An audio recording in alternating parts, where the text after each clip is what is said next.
All right, good to see everyone. Been a busy day, obviously. I'd like to start off and thank Dave Hart for everything that he's done for the University of Tennessee and Tennessee football, and Butch Jones as well.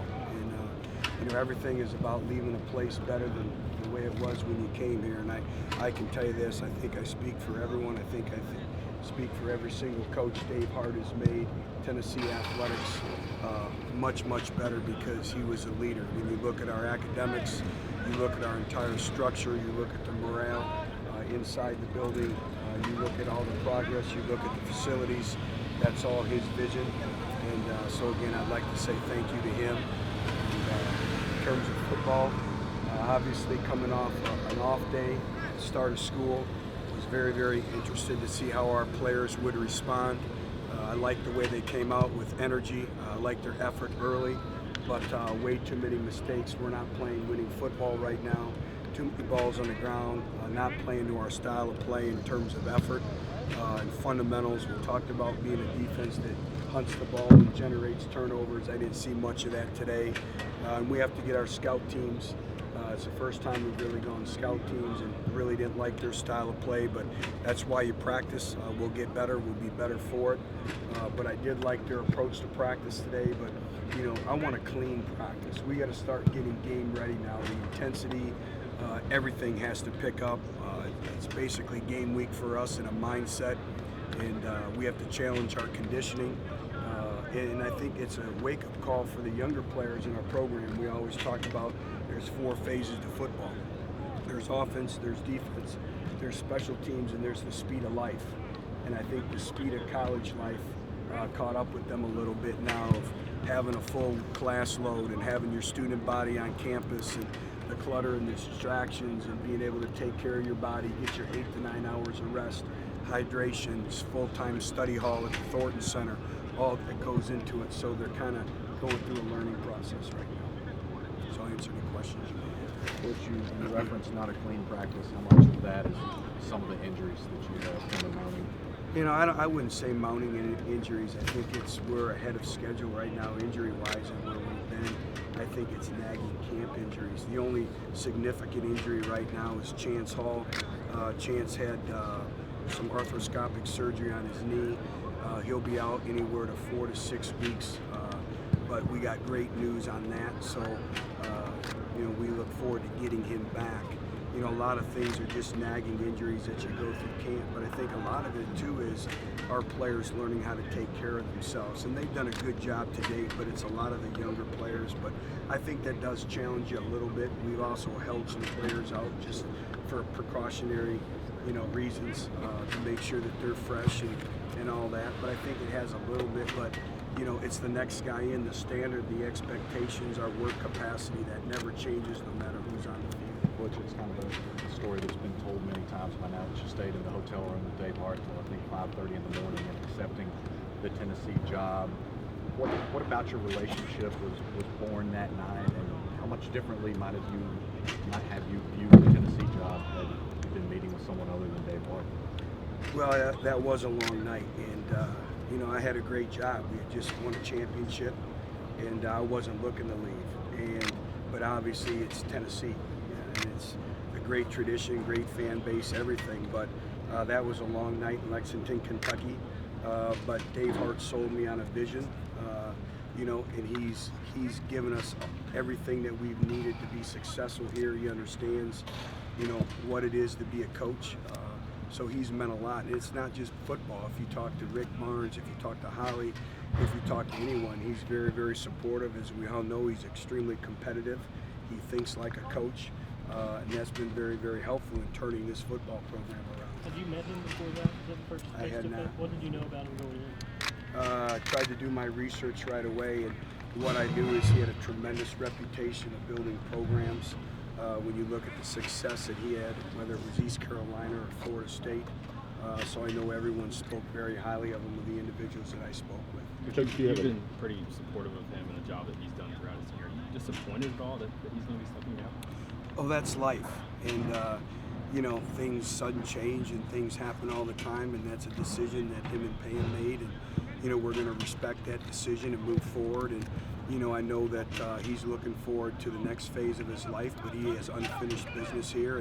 And our administration will go out and they'll get a great person in that role. It's obviously a great job, but it's also a demanding and challenging job as well. Butch, I know you guys have settled the Title IX lawsuit, but you've made it clear there's still ongoing education and still a commitment to cleaning that component up. But I wonder, how much does it impact you when you think you're getting now to just focus on the football season, and you've got the distraction looming over your head, potential distraction looming over your head of the guy who hired you being on his way out the door? I don't look at it, John, as a distraction. I think of it as an opportunity. So it's not a distraction. That's a decision that David made best for him and his family, and we support that decision. But I'm very confident that we'll find a great person who can lead us, and I'm looking forward to working hand in hand with that person. But I can't say enough about Dave and everything that he's done, but that's life, and so I don't look at that as a distraction at all. I try to look at those things as opportunities to grow and get better. Coach, what are you hoping to learn? Alexis Johnson spoke up Tuesday. Yeah, Alexis Johnson was out here a little bit today conditioning. He'll continue to have to work his way back into our football program and on our team. There's been no timetable set. He understands the requirements that have been laid out in front of him, things that he has to accomplish. He did very well in the classroom last semester, but it's a day-by-day process. Coach, what are you kind of hoping to learn from the scrimmage coming up? Well, again, situational football. How can we handle situational football? Being able to communicate with no coaches on the field. I didn't think we communicated very well today. I don't know if that was a byproduct of school and a day off. But again, most missed assignments are lost leverage on the football, lack of communication, missed tackles. And again, we have to do a much better job of communication. But I think what I'm looking forward to is consistency, focus, and execution, and all 11 individuals playing as one. And we haven't had that where we've had all 11 yet play for an extended series.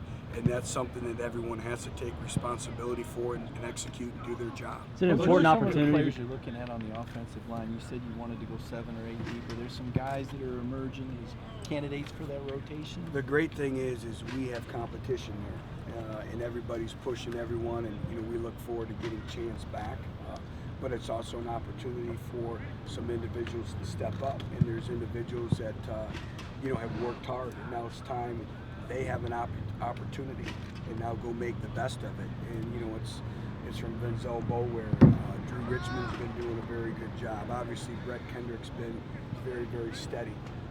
But there's a youngster too who's starting to do very well, and that's Marcus Tatum. He's an individual who continues to gain the weight necessary. He has very, very good length, and been very, very impressed with him. I think Ryan Johnson, all these youngsters are doing a very, very good job. Nate Niehaus, all of them. So, I see that group collectively getting better, and we need that because, like I said, we're looking at play 7 or 8 individuals and go as deep as we possibly can. Butch crossed Brandon and a lot of people in the offensive line to a lot of different positions.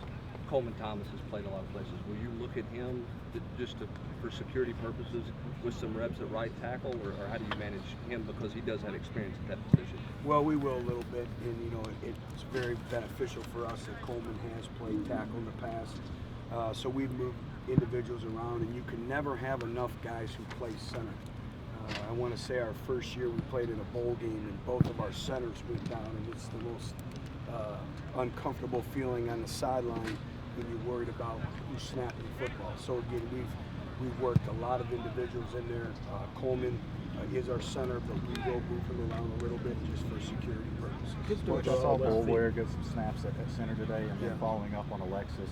What must he do to fully rejoin the team? What's a reasonable? Well, that's between Alexis and myself and our administration and our football program. But the expectations with him and his family, and they've been great. They understand the expectations of what is expected here. He was really only a couple weeks in our program, so we have to get to know him. And he'll be required with all the 4th and 1 sessions and individual sessions that our players went through this summer. But again, those expectations are laid out in front of him. They understand that.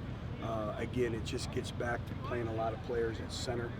So, next man in, no matter who it is. And, we have individuals, again, that, afforded us the luxury of the versatility of moving players around. Just overall, what's been your impressions of the way Jalen and Alvin, just their approach this offseason or training camp, how they've come into this season after what they did last year? I've liked their approach, but now it's getting game time. And, we got to work on challenging their conditioning, finishing runs. The mark of a great back is can you do it over and over and over and over again. You look at the Outback Bowl, I believe we ran Jalen 9 times in a row in that heat for a touchdown. And so again, not just them, but everyone has to challenge their conditioning and their mindset. And that's one of the hardest things because to these individuals, game time is a long time away. For us as coaches, it's right around the corner. And so again, it's finishing runs. It's sprinting back, getting the next rep, all that, making sure you're taking game live reps. With just 2 weeks left until the season starts, do you feel like you've been able to whittle down what you want to do at defensive line and in the defensive backfield in terms of I think there's still ongoing competition. We have some individuals that are really stepping up and emerging and, providing stability there, providing competition. But again, there's no timetable. We want to play as many individuals as possible. But I like what I've seen there so far. Butch, in terms of just purely on the field or purely strength and conditioning standpoint, have y'all gotten an idea of where Alexis is in terms of has he stayed in shape? Has he done those things? I'll know a little bit more later today. This is the first day I've seen him, and I can tell you probably has a lot of work to do, but that's understandable. But that's why we're going to take it day by day and not put any timetables on anything. And just the whole process is going to be looked at one day at a time. Thanks, Coach. Andrew, do you have anything to add? Come on, Andrew. Go ball. Go ball.